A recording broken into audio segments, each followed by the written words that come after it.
Hi guys, welcome back to my channel. Welcome to another video. I'm going to be talking about the books that I read in the month of January and what I thought about them, what I recommend, and all that. So let's just get started. Very quickly, I read 9 books this month. I did not find a 5-star read in the first month of the year. I did read a 5-star read, but it was a reread, so I'm not really counting that because I didn't find a new 5-star read. I just reread one, if that makes sense. But I started off the month with A Cozy Holiday by Kelsey Denise Stone. This is a holiday romance novella. I mean, it was 3 stars. A 3-star for me is it was okay, and that's what it was. It just felt like a very quick Hallmark movie, Christmas Hallmark movie, if you're ever in the mood for something like that. This one was super quick. Our female main character lives in New York City. She's a vet, but she moves out to this small town because of some things going on in her personal life, and she meets this guy there. She's gonna work for this guy. He has like a reindeer farm, and so she's a vet and she takes this small town job.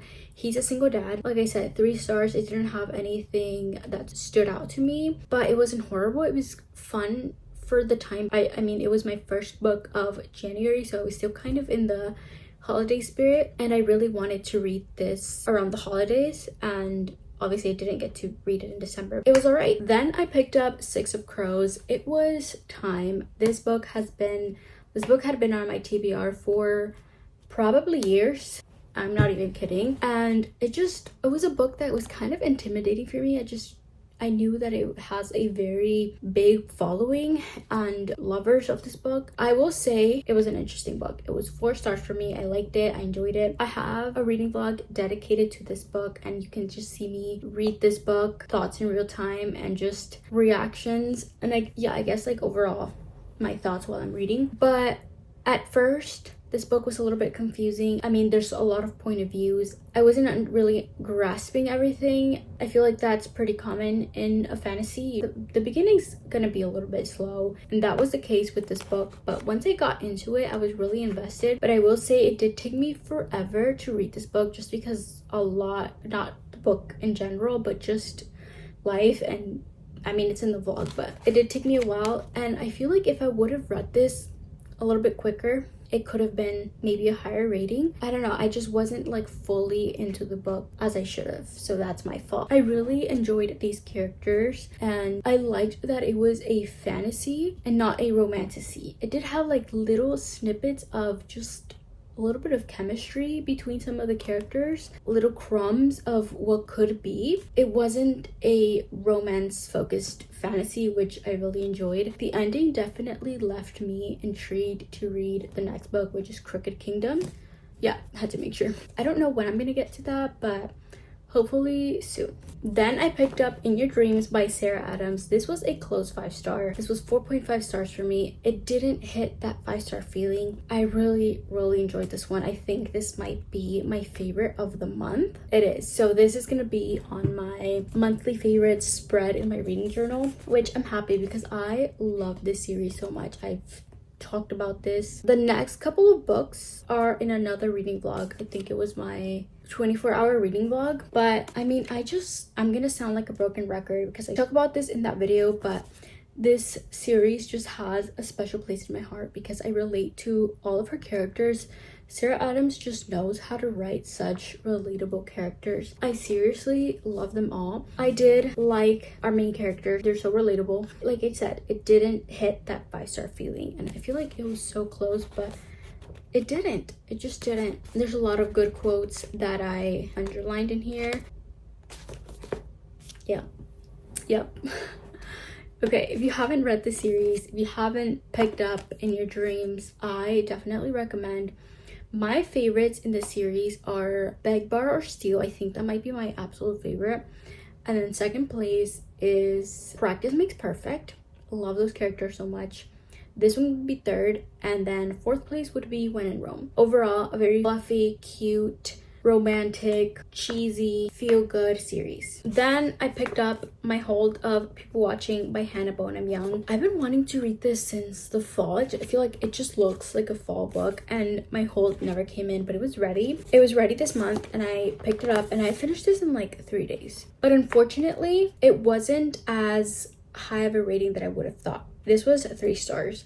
I just honestly didn't really connect with these characters. I didn't connect with the romance. I felt like, I don't know. I really don't know what happened, because last book that I read by this author, Out of the Woods, so good. I love those characters, I love the plot, but this one was not my favorite. I did love the setting and the small town of it, but just, I guess, the relationship, the characters, I didn't really vibe with that much. But I will say that these characters do have character development, healing, all that good stuff. It's not a very superficial like rom-com. It definitely has a little bit more emotional depth to it. This is a small town romance. Our female main character lives in this small town. She takes care of her mom, who is sick, and she lives with her dad, and they both kind of take care of her. Our female main character takes on like this responsibility of keeping like her family okay and running, keeping it together, their shop, which kind of is their job. She's kind of handling it all. And then Milo, he's kind of completely the opposite. He has not settled down. He's been everywhere. He does all the jobs, and then he comes to this small town to visit his brother, and he meets Prudence, and he's kind of helping her just relax and take it easy by handling some of the responsibilities that she has. And I feel like they just very much needed each other. She needs that like slow down push, and he needs that, okay, you need to slow down in the other sense, where it's like settle down and be happy. And he never thought that he needed that until he met Prudence. And I mean, they're a good match, but I don't know what it was that I couldn't connect with these characters or the romance. I don't know. I wasn't reaching, even though I read it in 3 days, I wasn't reaching for my book or thinking about them when I wasn't reading, which, I don't know, maybe it wasn't the time for this book. Then I read Let's Pretend by E. Salvador, and this book was 2 stars. If I didn't connect to Milo and Prudence and people watching, these characters were not it for me. Or actually the whole book. I didn't really enjoy it. I mean, it was just very lusty and physical. The plot, basically what this book is about, I don't even know their names.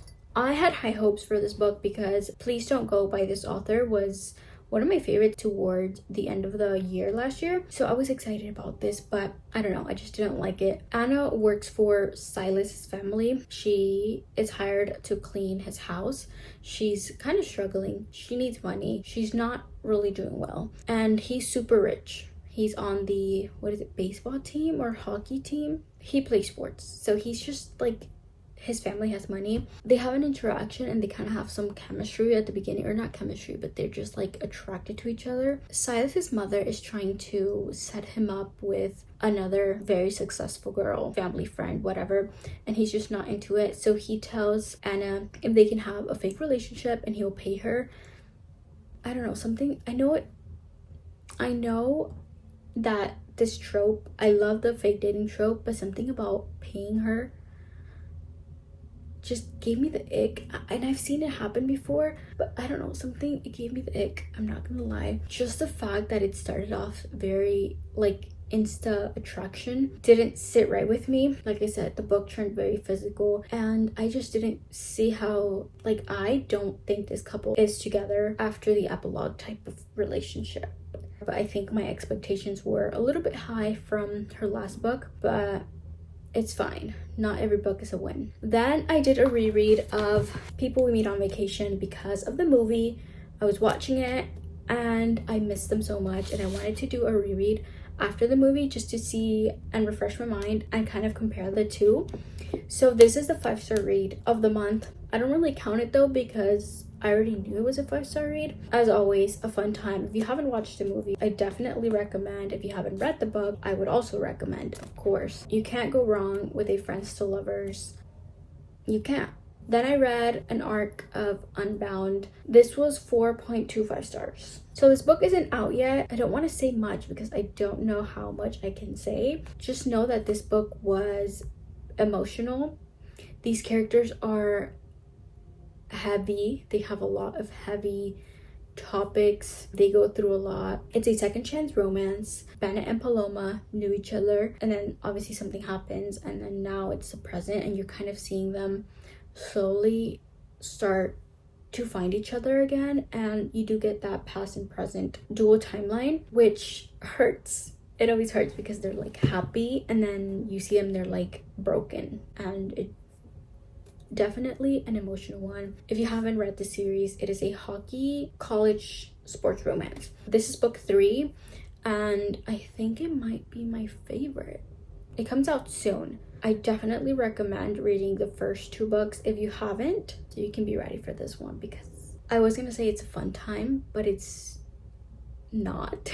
I mean, it's not fun. It's good, so go read it. Then I read another library checkout, Say You'll Be Mine by Naina Kumar. I absolutely loved Flirting with Disaster by this author. I feel like, first of all, the tropes of that book are just so up my alley. I've been so excited to pick up another book by her, and I finally got to this one. This one did not disappoint. This was 4 stars. So we have 2 characters, are both single obviously, but our female main character, I'm not gonna say the names because I'm just gonna mess them up, especially our male main character. Our female main character, I think it's Magna.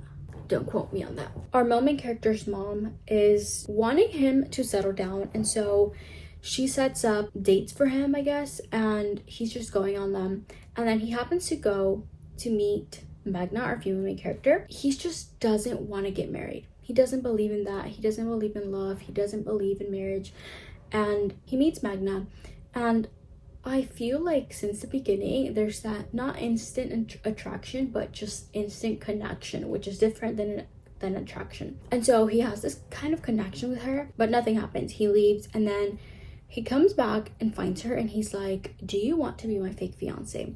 And so they make this arrangement. They both have their benefits to this, and so they go through this arrangement of being each other's fake partner, which fake dating will always be iconic. I mean, this book has the 1 bed trope. If you like that, you know, they have to share a hotel room because people think they're engaged. There's so many moments where our male main character is so caring, and you know that he doesn't believe in love. You know that he does not want to get married, but you see him do these little things where you're like, you would be such a good husband. Like, you would be such a good husband. You can tell that he loves her, and he's just in denial. He's in denial, but he's so in love, like pathetically in love. And he's just like, I don't believe in love. But you're like,